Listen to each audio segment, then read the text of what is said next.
Então, o vício, então, se eu deixo o vício, né, se eu me liberto, se eu elevo a minha conduta, ele já não tem mais com que se afinar comigo.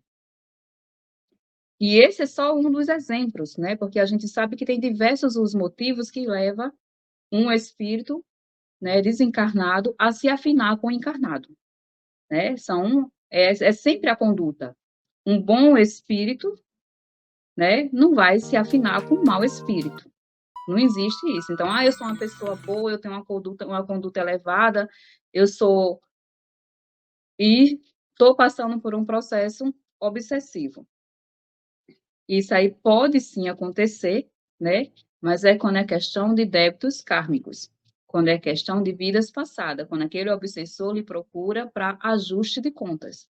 Então, você já se arrependeu, né, dos atos cometidos, já teve a oportunidade de reencarnar, de estar aqui para um processo de reajuste, né? E encontra com a pessoa a quem você deve, a quem você destruiu a vida, a quem você fez mal. Então ele te encontra.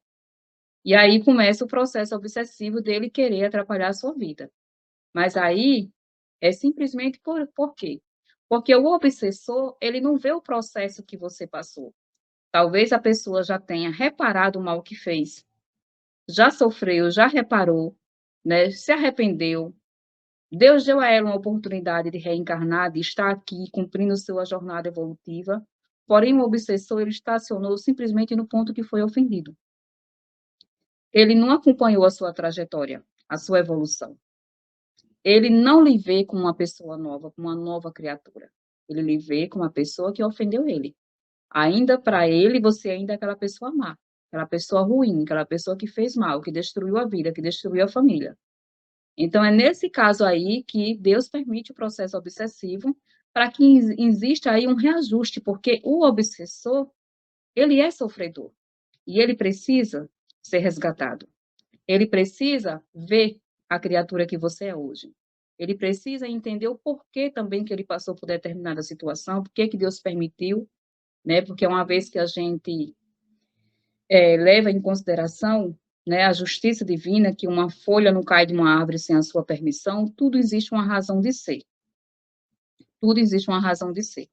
E é sempre a falta do perdão que leva a gente a cometer determinados crimes, né, determinadas ações contra o nosso semelhante. Então, por isso que Deus permite a obsessão, porque faltou ali o perdão. Então, mais para frente, aqueles dois seres se encontram para um reajuste. O processo obsessivo causa embaraços não somente ao obsediado, mas também ao obsessor, né? Que é isso que eu estou falando.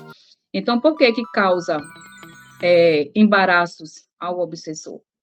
Porque imagine que ele está, né? Às vezes fica séculos em um processo de sofrimento. Em um processo porque não tem enfermidade maior para um ser carregar do que o ódio, do que o sentimento de vingança, do que a mágoa. Por que muitas pessoas que estão enfermos, né, físicos, às vezes a enfermidade começou no espírito, começou numa angústia, começou na mágoa, numa raiva que teve, adoeceu, baixou a imunidade e vem aqueles processos todos. Porque é uma das piores doenças que existe. É a, a doença da alma, do espírito, que é o ódio. Que é quando a gente carrega dentro de nós o ódio, o desejo de vingança, o ressentimento pelo outro. Então, eles estão enfermos. E para se desembaraçar dessa enfermidade, né, vai levar muito tempo. Então, o processo desobsessivo, ele ajuda o obsessor, né, a reconduzir, né, a sua rota, né, a deixar, a perdoar, talvez. Nem sempre o perdão não é uma coisa que você chegue para um obsessor e diga bem assim, perdoe, meu irmão, você precisa perdoar. Não é tão fácil. Perdoar nem sempre é uma das primeiras coisas a ser feita, né? Precisa primeiro cuidar daquele obsessor, para que ele entenda por que passou por aquilo, para que ele seja reconduzido para aconselhamento, para tratamento, para refazimento, para, quem sabe, depois ele tirar de dentro de si todo aquele sentimento, né? De início é apenas amenizado. Os maus espíritos pululam ao redor da terra em consequência da inferioridade moral de seus habitantes. Isso está no Evangelho segundo o Espiritismo, no capítulo 18. Então, se existe maus espíritos, quer dizer, espíritos em condições inferiores em torno da Terra, em torno de nós, é devido, né, à inferioridade moral dos seus habitantes. Então, se aqui na Terra tivesse só pessoas de boa conduta, só espíritos evoluídos, não teriam maus espíritos aqui. Eles estão aqui porque eles se sentem em casa. Eles estão em afinidade com a humanidade, com os seres que aqui habitam, né? Então, eles estão aqui porque eles se sentem em casa, eles se sentem atraídos a estar aqui pela conduta, pela nossa conduta.